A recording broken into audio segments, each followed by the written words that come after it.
আসসালামু আলাইকুম। আজকে এই ভিডিওটা করা হয়েছে কারণ গতকাল আমরা দেখেছিলাম যে প্রচুর বৃষ্টিপাত হয়েছিল। বৃষ্টিপাত হওয়ার কারণে আমাদের যে রাস্তাটা ছিল, রাস্তাটা কিন্তু প্রচুর হারে ভেঙে গেছে। আপনারা দেখতে পাচ্ছেন যে একটা গাড়িও কিন্তু ভালোভাবে যেতে পারছে না। কারণ হচ্ছে প্রচুর বৃষ্টিপাত হয়েছে। বৃষ্টিপাত হওয়ার কারণে রাস্তার এরকম 12টা বেজে গেছে। কারণ দেখছেন যে এই রাস্তাটা কিন্তু প্রচুর লোড যায়, সে কারণে এই রাস্তাটার উপর দিয়ে গজব যাওয়ার কারণে প্লাস এই বৃষ্টি হওয়ার কারণে কিন্তু রাস্তার এই অবস্থা।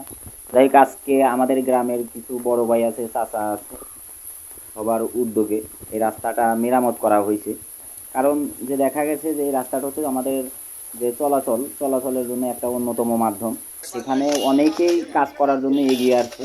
দেখা গেছে যে হয়তোবা সবাই যদি অল্প অল্প করে সহযোগিতা করে, তাহলে দেখা যায় যে আমাদের যে কোনো কাজই কিন্তু সম্ভব। তাই সকলেই দোয়া করবেন যে আমরা যে রাস্তাঘাট ভেঙে গেছে, অনেকেই এটাকে নেগেটিভ নিছে, কিন্তু এই রাস্তাটা যে ভেঙে গেছে কেউ কিন্তু এটার উদ্যোগ নিয়ে সারতে আসে নাই। আমাদের গ্রামের যে বড় ভাইরা আছে, চাচারা আছে, সিনিয়র যে আছে, তারা কিন্তু সবাই মিলে এটা কাজ করছে। সবাইকে ধন্যবাদ।